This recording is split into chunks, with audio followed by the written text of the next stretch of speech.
Hello दोस्तों, mission government job के official YouTube channel पे आप सबका स्वागत है। कोरोना वायरस के कारण पूरा का पूरा इंडिया जो है वो लॉकडाउन है। तो इस टाइम पर जिन लोगों का ये मोटिव है, जिन लोगों का ये ऑब्जेक्टिव है कि उनको लाइफ के अंदर गवर्नमेंट जॉब अचीव करनी है या किसी भी सेक्टर के अंदर वो सक्सेस होना चाहते हैं, तो ये उनके लिए अच्छा टाइम है। आप लोग अपने आप पर मेहनत करिए, खुद को टाइम दीजिए। जो सब्जेक्ट आपका वीक है उस सब्जेक्ट को आप पढ़िए और उसको स्ट्रॉन्ग करिए, ताकि आगे जब भी एग्ज़ाम हो उस एग्ज़ाम में आपको सक्सेस मिले। और टाइम वेस्ट बिल्कुल भी नहीं करना है और जो भी नियम है उनका पालन करना है। आज की वीडियो के अंदर भी हम कुछ क्वेश्चन डिस्कस करेंगे, लगभग 20 एक क्वेश्चन होंगे। आप लोगों ने कमेंट करके मुझे ये बताना है कि ऑलरेडी आपको कितने क्वेश्चन आते थे। इसमें भी सारे के सारे क्वेश्चन जियोग्राफी से रिलेटेड हैं और ये जो हमारा टेस्ट सीरीज चल रहा है उसका पार्ट 12 है। और आपको जितने भी पार्ट मैंने कराए हैं सबका लिंक डिस्क्रिप्शन में मिल जाएगा। जो प्लेलिस्ट है उस प्लेलिस्ट का नाम है zero to hero GK playlist का नाम है। उसमें आपको सारे पार्ट्स मिल जाएंगे। और इससे पहले भी मैंने जीके के बहुत सारे पार्ट अपलोड कर रखे हैं, जिसमें लगभग 50 प्लस पार्ट मैंने अपलोड कर रखे हैं। उस पूरी प्लेलिस्ट का लिंक भी डिस्क्रिप्शन में मिल जाएगा। यानी आपकी अगर जीके वीक है तो इनको सुनने से आपकी जीके 100% स्ट्रॉन्ग हो जाएगी, इस बात की गारंटी है। तो शुरू करते हैं आज की हमारी वीडियो। जियोग्राफी के 10 क्वेश्चन मैंने आपको पहले कराए थे, जिसमें मैंने आपको बहुत सारी डिटेल बताई थी। आज हमारे पास नेक्स्ट क्वेश्चन है, वर्तमान में सबसे ज़्यादा उपग्रह जो है वो किस ग्रह के है। टोटल प्लैनेट कितने हैं मैंने आपको बताया था, पीछे वाली वीडियो में बताया था। टोटल वर्तमान में टोटल कितने ग्रह हैं, तो वर्तमान में टोटल 8 ग्रह है। मैंने आपको बताया था पहले ग्रह कितने होते थे, 9 ग्रह होते थे। बहुत सारे बच्चों को अभी भी डाउट रहता है ग्रह जो है, प्लैनेट जो है वो 8 है या 9 है। तो वर्तमान में कितने प्लैनेट है, अभी 8 प्लैनेट है।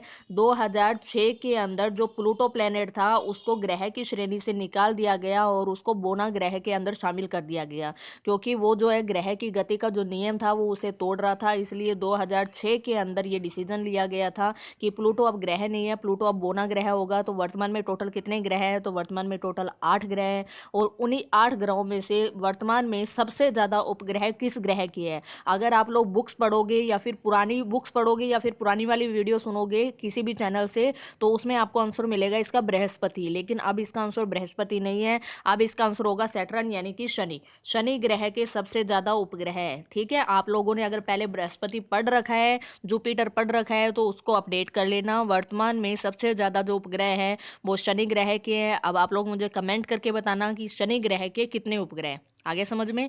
नेक्स्ट क्वेश्चन है हमारे पास, पृथ्वी का अपने अक्ष पर घूमना क्या कहलाता है। इंपॉर्टेंट क्वेश्चन है। पृथ्वी से मैंने आपको क्वेश्चन बताया था कि अगर हम सन से देखें कि सन से दूरी के हिसाब से देखें तो पृथ्वी जो है वो सौरमंडल का तीसरा ग्रह है। सूर्य से दूरी के हिसाब से तीसरे नंबर पे आता है ये। और अगर हम देखें कि आकार के आधार पर कि सबसे बड़ा बृहस्पति है, अगर उस आधार पर हम देखें तो पृथ्वी सौरमंडल का 5वां सबसे बड़ा ग्रह है। ये मैंने ऑलरेडी आपको बता रखा है। और पृथ्वी जो है, पृथ्वी को नीला ग्रह भी बोला जाता है, क्योंकि यहाँ पर पानी की मात्रा जो है सबसे ज़्यादा है। तो पृथ्वी अपने अक्ष पर भी घूमती है और सूर्य के चारों ओर भी परिक्रमा करती है, ये आपको पता है। जो ये हमारा सन है, यहाँ पे आपको पता है ये सन है हमारा, और ये हमारी पृथ्वी है। पृथ्वी खुद के अक्ष के ऊपर भी घूमेगी और सूर्य के चारों ओर भी घूमेगी। तो पृथ्वी का अपने अक्ष पर घूमना क्या कहलाता है, तो अपने अक्ष पर घूमना कहलाता है घूर्णन। ठीक है, मैं आंसर साथ में नहीं लिखती हूँ, क्योंकि जब आप रिवीजन करो तो आपको अपने आप से सारे के सारे क्वेश्चन पता होने चाहिए। इसलिए मैं यहाँ पर आंसर नहीं लिखती हूँ। अगर मैं आंसर यहाँ पे लिखूँ तो मेरे लिए तो बहुत ईजी हो जाएगा, क्योंकि मुझे अलग से सारे के सारे आंसर जो है वो माइंड में रखने पड़ते हैं और उसके बाद वीडियो बनानी पड़ती है। आंसर अगर मैं साथ में लिखूँ तो मेरा बेनिफिट होगा, लेकिन इससे आपका नुकसान होगा और मैं नहीं चाहती कि मेरे किसी भी स्टूडेंट का नुकसान हो। इसलिए मैं किसी भी वीडियो के अंदर जो अब मैं पार्ट अपलोड कर रही हूँ उसमें साथ में आंसर नहीं देती। तो पृथ्वी का अपने अक्ष पर घूमना क्या कहलाता है, तो अपने अक्ष पर घूमना घूर्णन कहलाता है। और घूर्णन को इंग्लिश में रोटेशन बोला जाता है। ये इंग्लिश मीडियम वाले जो बच्चे होते हैं उनको कई बार ये वर्ड्स समझ में नहीं आते, तो मैंने यहाँ पे लिख दिया। पृथ्वी का अपने अक्ष पर घूमना क्या कहलाता है, घूर्णन कहलाता है, यानी कि रोटेशन कहलाता है। और अगर पृथ्वी पृथ्वी सूर्य के चारों ओर भी तो परिक्रमा करती है। सूर्य के चारों ओर जब वो परिक्रमा करती है, अगर क्वेश्चन ऐसे आता है कि पृथ्वी सूर्य के चारों ओर परिक्रमा करती है, उस घूमने को क्या कहा जाता है, तो इसका आंसर हो जाएगा परिक्रमण। उसको क्या बोला जाता है, परिक्रमण बोला जाता है, रिवोल्यूशन बोला जाता है। आगे समझ में, तो घूर्णन और परिक्रमण दोनों आपको याद रखना है। नेक्स्ट क्वेश्चन है हमारा, 1 डिग्री देशांतर कितने मिनट के बराबर होता है। आपको पता है ये पूरा का पूरा जो ग्लोब होता है इसके अंदर ये हमारी अक्षांश रेखाएं होती है और ये हमारी इस प्रकार से जो रेखाएं होती है वो हमारी देशांतर रेखाएं होती है। तो 1 डिग्री जो देशांतर होता है वो कितने, यानी अगर टाइम का डिसाइड करना है, टाइम जो होता है, टाइम कैसे डिसाइड किया जाता है, तो वो देशांतर रेखाओं से ही डिसाइड किया जाता है, अक्षांश से कभी भी डिसाइड नहीं किया जाता। तो 1 डिग्री जो देशांतर होता है वो कितने मिनट के बराबर होता है, तो वो 4 मिनट के बराबर होता है। इंपॉर्टेंट क्वेश्चन है, ऐसे क्वेश्चन आपने पहले बहुत कम सुन रखे होंगे और ये क्वेश्चन पेपर के अंदर पूछे जाते हैं। तो 1 डिग्री देशांतर की वैल्यू पेपर में पूछी जाए तो आपने आंसर क्या देना है, 4 मिनट। आगे समझ में। नेक्स्ट क्वेश्चन भी मोस्ट इंपॉर्टेंट है, पूरी दुनिया में अगर किसी भी चीज़ की ऊंचाई को मेज़र करना है, उसका मेज़रमेंट करना है, तो उसका आधार क्या लिया जाता है। अगर किसी चीज़ की, मान लो ये यहाँ पे, मान लो कोई चीज़ है, ठीक है, और ये हमारी यहाँ पे अर्थ है। अब अर्थ से ये कोई चीज़ इतनी ऊंची है, अब इसकी ऊंचाई कितनी है, अगर इसका मेज़रमेंट करना है तो उसका आधार क्या होगा, जो हमारी पृथ्वी है। आपको पता है पृथ्वी जो है वो पूरी पूरी जितनी भी पृथ्वी है वो सारी जगह एक जैसी नहीं है, समतल नहीं है, कहीं जगह ऊपर होगी, कहीं नीचे होगी, कहीं ऊपर होगी, कहीं नीचे होगी। तो इसका आधार क्या लिया जाता है, कोई भी चीज़ अगर उसकी ऊंचाई को मापना है तो उसका आधार लिया जाता है समुद्री तल। समुद्री जल का जो तल होता है ना वो हर जगह समान होता है। समुद्र के जल का जो तल होता है वो हर जगह क्या होता है, वो बिल्कुल समान होता है। इसलिए किसी भी चीज़ की ऊंचाई को मापने के लिए आधार लिया जाता है समुद्री जल का तल। आ गया समझ में। और आपने कई जगह देखा भी होगा, वहां पे लिखा होता है कि ये चीज़ समुद्री तल से इतनी ऊंची है। तो आधार लेने का मतलब है पूरी दुनिया के अंदर, पूरी विश्व के अंदर समुद्री जल का जो तल होता है वो बिल्कुल समान होता है और वहीं से किसी भी चीज़ की ऊंचाई या किसी भी चीज़ की गहराई का मेजरमेंट किया जाता है। आगे समझ में, इंपॉर्टेंट पॉइंट है, याद रखना। और विश्व का सबसे ऊंचा शिखर कौन सा है, समुद्री तल से अगर उसकी हाइट देखेंगे तो वो कितनी होगी, तो विश्व का सबसे ऊंचा शिखर सबको पता है कौन सा है, तो आंसर क्या हो जाएगा इसका, माउंट एवरेस्ट। विश्व का सबसे ऊंचा शिखर कौन सा है, तो माउंट एवरेस्ट है, ये आपको ध्यान रखना है। माउंट एवरेस्ट समुद्र तल से कितना ऊंचा है, समुद्री तल से ही हाइट मेजरमेंट करेंगे माउंट एवरेस्ट की, तो माउंट एवरेस्ट जो है वो समुद्री तल से कितना ऊंचा है, तो 8,848 मीटर। जो एनसीईआरटी है उसमें 8,848 लिखा हुआ है और कई बुक्स में आपको 8,850 भी मिलेगा। तो जैसा ऑप्शन हो उस हिसाब से आप आंसर टिक कर सकते हो। आगे समझ में। तो समुद्री तल से माउंट एवरेस्ट की जो ऊंचाई है वो 8,848 मीटर है और माउंट एवरेस्ट को नेपाल में सागर माथा के नाम से भी जाना जाता है, ये भी आपको याद रखना है। नेक्स्ट क्वेश्चन है हमारे पास, विश्व का सबसे गहरा भाग कौन सा है। जैसे ऊंचाई आपको पता होनी चाहिए कौन सा है सबसे ऊंचा माउंट एवरेस्ट, वैसे सबसे गहरा भाग भी आपको पता होना चाहिए। जैसे ऊंचाई तो ये हो जाएगी, ऊपर ये हमारा माउंट एवरेस्ट हो जाएगा, वैसे सबसे गहरा भाग कौन सा है विश्व का, समुद्री तल से ही गहराई मापी जाती है, तो उसका आंसर क्या हो जाएगा, मेरियाना गर्त। मेरियाना गर्त जो है विश्व का सबसे गहरा भाग है, ये आपको याद रखना है, ठीक है।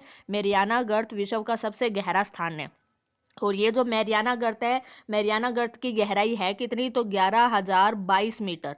11,022 मीटर, किलोमीटर मत लिख देना, ये चीज़ ध्यान रखनी है आपको। 11,022 मीटर गहराई है मैरियाना गर्त की। और मैरियाना गर्त किस महासागर में है, तो विश्व का सबसे गहरा महासागर कौन सा है, तो प्रशांत महासागर है। टोटल कितने महासागर है, तो टोटल 5 महासागर है। महाद्वीप कितने हैं, तो महाद्वीप कितने हैं, 7 महाद्वीप है, ये भी आपको ध्यान रखना है।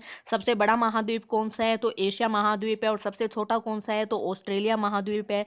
भारत किस महाद्वीप में आता है, तो भारत एशिया महाद्वीप में आता है। इंपॉर्टेंट क्वेश्चन है सारे, अगर आप रेगुलर पढ़ोगे तो आपको सारे के सारे क्वेश्चन बार बार रिवीजन करने की जरूरत है। मैं भी बहुत बार जीके की रिवीजन करती हूँ क्योंकि बिना रिवीजन किए, चाहे आप हो या मैं हूँ, बहुत ज़्यादा टाइम तक चीज़ें याद नहीं रहती।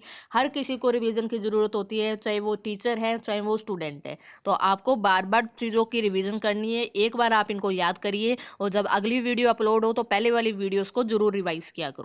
ओके। तो मैरियाना गर्त कौन से महासागर में है, प्रशांत महासागर में है। ओके। नेक्स्ट है माउंट एवरेस्ट, जो विश्व का सबसे ऊंचा स्थान है और समुद्र तल से उसकी ऊंचाई 8,848 मीटर है और जो अप्रोक्सीमेट 8,850 भी हम लिख सकते हैं। तो माउंट एवरेस्ट पर चढ़ने वाले पहले व्यक्ति कौन थे, विश्व में कौन सबसे पहले माउंट एवरेस्ट पे गया था, तो इसका आंसर क्या हो जाएगा, सबसे पहले जो माउंट एवरेस्ट पे गए थे उनका नाम है, 2 व्यक्ति थे वो, एडमंड हिलेरी। एडमंड हिलेरी और दूसरे जो व्यक्ति है वो है हमारे शेरपा तेजिंग, या जिनको लिखा जाता है तेंजिंग शेरपा। तेंजिंग नोरगे शेरपा भी लिखा जाता है या शेरपा तेजिंग भी लिखा जाता है, ठीक है। दो व्यक्तियों के नाम मैंने यहाँ पे लिखे हैं, एडमंड हिलेरी और शेरपा तेजिंग। ये दोनों व्यक्ति सबसे पहले माउंट एवरेस्ट को फतेह करने वाले हैं। एडमंड हिलेरी कहाँ से हैं? न्यूजीलैंड से हैं। और तेंजिंग शेरपा, तेंजिंग नोरगे शेरपा कहाँ से है? भारत से है।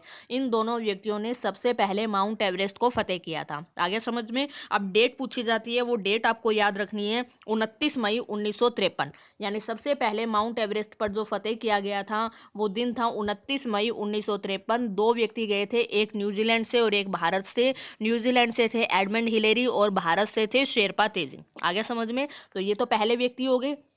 उसके बाद नेक्स्ट क्वेश्चन पूछा जाता है यहाँ से, माउंट एवरेस्ट पर चढ़ने वाली पहली महिला कौन थी? वो तो पुरुष थे, पहले मेल थे। अब पहली महिला पूछी जाती है तो उसका आंसर हो जाएगा जुनको ताबाई। जुनको ताबाई जो है वो पहली महिला है जो माउंट एवरेस्ट पर चढ़ी थी, और ये भी मई के महीने में गई थी माउंट एवरेस्ट पे। तो इसका आंसर हो जाएगा 16 मई 1975। 16 मई 1975 को ये माउंट एवरेस्ट पे गई थी। ये आपको ध्यान रखना है। पहले वाले क्या है 29 मई और इनका है 16 मई। वो 1953 है और ये 1975 है। विश्व की पहली महिला है। और कहाँ से है ये? तो ये जापान से है। ये भी आपको ध्यान रखना है। विश्व में सबसे पहले सूर्य कहाँ उगता है? तो जापान में उगता है। और भारत में सबसे पहले कहाँ उगता है? तो अरुणाचल प्रदेश में उगता है, ठीक है। नेक्स्ट है हमारा, माउंट एवरेस्ट पर चढ़ने वाली पहली भारतीय महिला कौन थी? पहले व्यक्ति हो गए, ठीक है। उसके बाद पहली महिला होगी जापान की। पहली भारतीय महिला पूछी जाए तो इसका आंसर क्या हो जाएगा? बछेंद्री पाल। बछेंद्री पाल जो है वो माउंट एवरेस्ट पर चढ़ने वाली पहली भारतीय महिला थी। और ये माउंट एवरेस्ट पे कब गई थी? तो ये गई थी 23 मई 1984। 23 मई 1984 को ये माउंट एवरेस्ट पे गई थी। आगे समझ में। तो ये हमारी आज की वीडियो थी। इसमें मैंने आपको काफ़ी सारी डिटेल बताई है। अगर आपको क्वेश्चन अच्छे लगे हैं तो वीडियो को शेयर कर देना और वीडियो को लाइक कर देना। Thank you.